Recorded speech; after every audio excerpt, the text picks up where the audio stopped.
So I think both the JBL Partybox 520 and the Sony ULT Tower 9 are the perfect size speakers. They're big and loud enough to the point where you never ask yourself, what if you got something bigger, or what if you got a second speaker? But they're also not overkill to the point where you start to regret your purchase. But today we're going to go ahead and see how the Sony ULT Tower 9 compares to the Sony ULT Tower 10, which is an extra large Bluetooth speaker, which I actually think sounds better than the JBL Partybox Ultimate, and it's more affordable as well. Regarding pricing, these speakers are relatively close. The Tower 9 retails for $900, whereas the Tower 10 retails for $1,200. Yes, that is a lot, but you do forget how much these speakers actually cost when you're actually playing music with them. However, I do expect both of these speakers to go on sale on a regular basis. Nonetheless, if you want to pick either of these two speakers up, they'll be linked down below, or you can always press on the YouTube shopping button.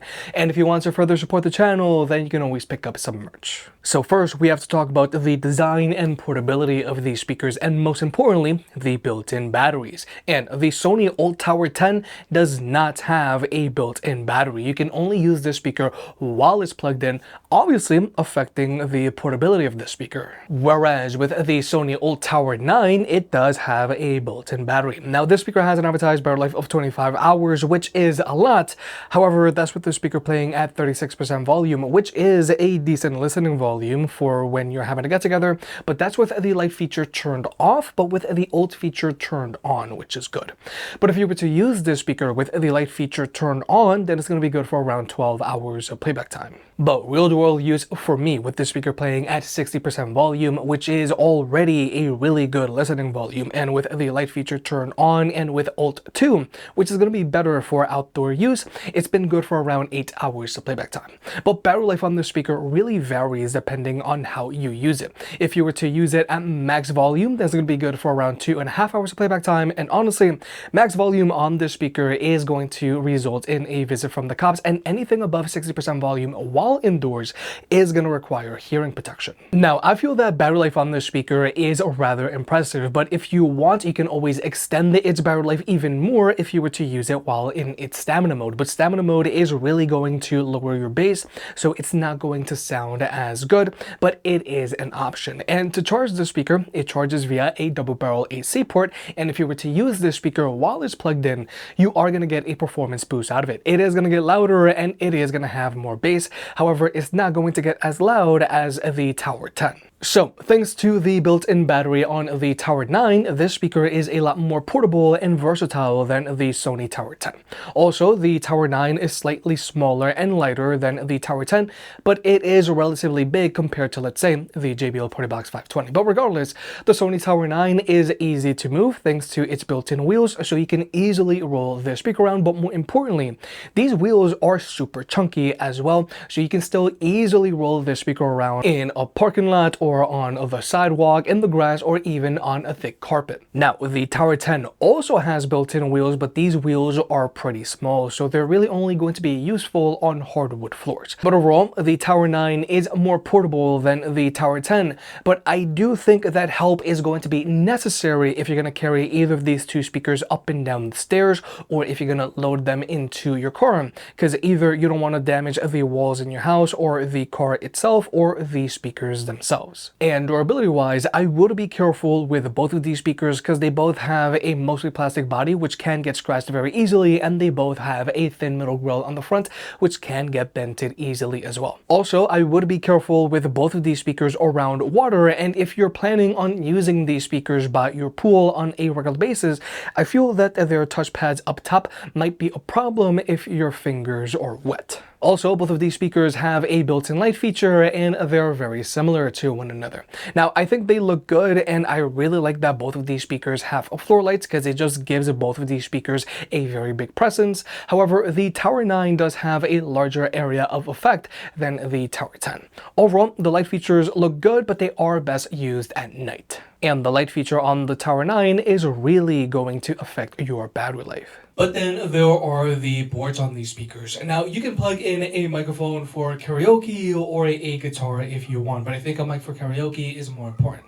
However, the Tower 9 has 2 1/4-inch inputs, whereas the Tower 10 only has 1. But the Tower 10 does come included with its own wireless microphone, so you can still use both of these speakers with a total of 2 mics for karaoke. And with both of these speakers, you can go in and add an echo if you want. However, you cannot adjust the sound of your microphone by adjusting the bass or the treble. Now, if you want, you can use these speakers with wired mics, or you can also use a Sony's ULT wireless mic system and get 2 wireless mics going. And the thing that I like about these mics is that both of the microphones and the receiver have a 20-hour battery life, and even if you don't have a Sony speaker, they will work with any speaker out there. Now, both of these speakers also have a USB-A port so that you can charge your own devices, and you can also plug in a USB stick and play music off of it. But personally, I do wish that these were USB-C ports instead. But both of these speakers do have an audio jack, so you can use them with a wired connection. And I also really like that both of these speakers have an optical port, so you can connect them with your TV and use them as a soundbar if you want, which I feel is a super useful feature, especially if you don't have a big home theater setup or if you just have a small soundbar. So if you're gonna have some friends over to watch the game or watch the fight, you're still gonna be able to have big sound. And when it comes to Bluetooth connectivity, both of these speakers can be connected to 2 devices at the same time, so you and a friend can both be DJ.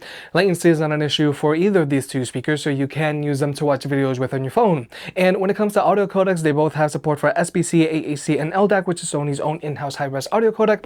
But if you do want to use LDAC, you do have to be an Android user because iPhones top out at AAC. But regardless, both the Tower 9 and the Tower 10 sound great, even if they're just using AAC. And if you want to further support the channel, then check out our affiliate partner, Coinbase. I have been exclusively using Coinbase for the last 5+ years to invest in crypto, and I have had 0 issues with them. And if you sign up by using the link down below, you can get up to $200 in crypto. Coinbase makes it very easy for you to buy crypto like Bitcoin, Ether, Solana, and so on, and you can now use Apple Pay. Again, thank you to our affiliate partner, and sign up by using the link down below to get up to $200 in crypto. But with all that out of the way, let's talk about sound. When it comes to speaker setup, these speakers are very similar, but they do have one major difference. Now, both of these speakers have a total of 4 tweeters, 2 that shoot out the front and 2 that shoot out the back.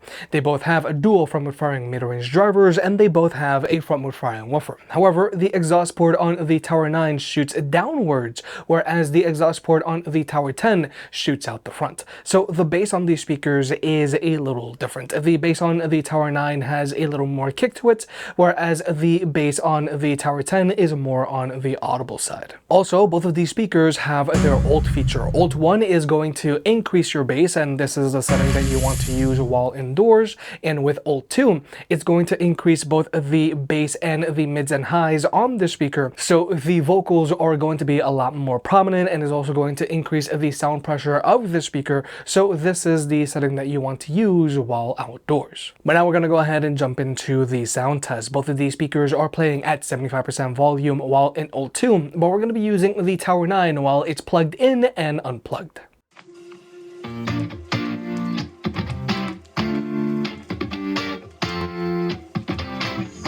I took a dive, I didn't know I'd fall so deep into your eyes. I've never been somewhere so sweet, I'm hypnotized. Yeah, you put my mind at ease, and you divine. I'm thankful that you're mine. Looking at me like people are looking at their phone. I spent 7 years looking for love that I can hold. Now I know your love is all I need. Now I know your love is all I need.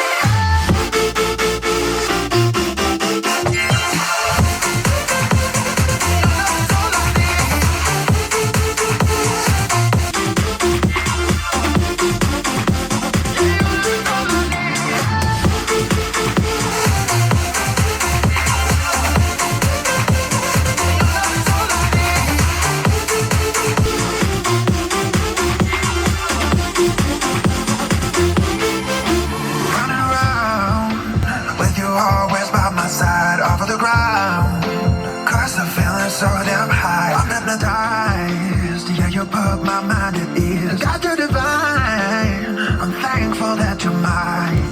Passport, hotel, jet plane. My life won't ever be the same. Got you all up in my brain. Love the way you change me for the better.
So when it comes to sound, I actually really like how both of these speakers sound. They both sound very balanced and open, and they both have really good instrument separation and good detail in the mids and highs thanks to the dedicated mid-range drivers and quad tweeters.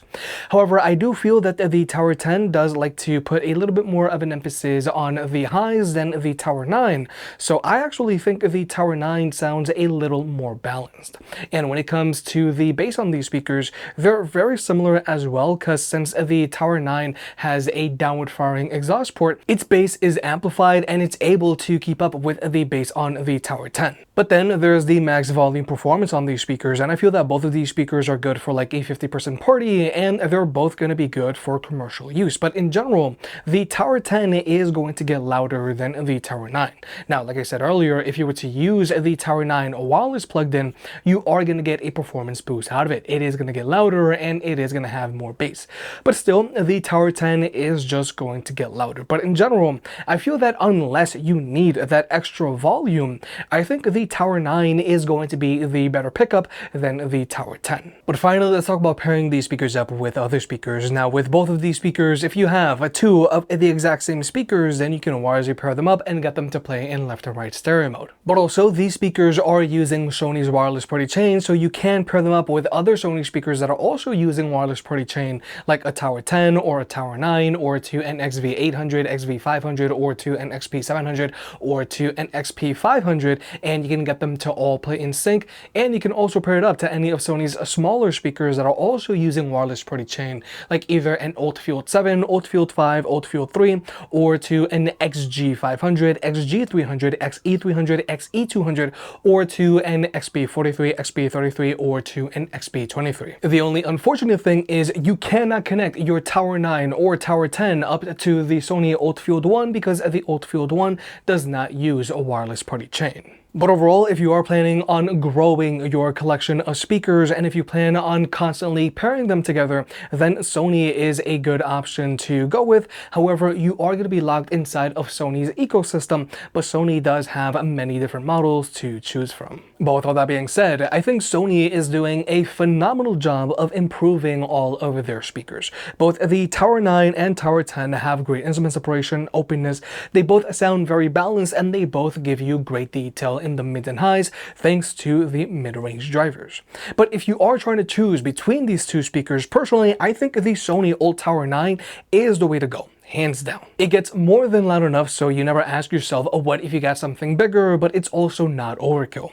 Plus, the speaker has a built-in battery and it's smaller as well, making it more portable. It also has all of the same great features as the Tower 10, except it doesn't come included with a wireless microphone. I think the Sony ULT Tower 10 is also great, but you should only get it if you absolutely need that extra volume. If you made it this far, I guess you enjoyed the video, so hit the like button and get subscribed. If you want to pick any of the products up, they'll be linked down below. And if you want to further support the channel, check out the merch. I made some shirts and hoodies that look and feel great. And you know I can be very particular, so I'll only slap my name on something if I'm really proud of it.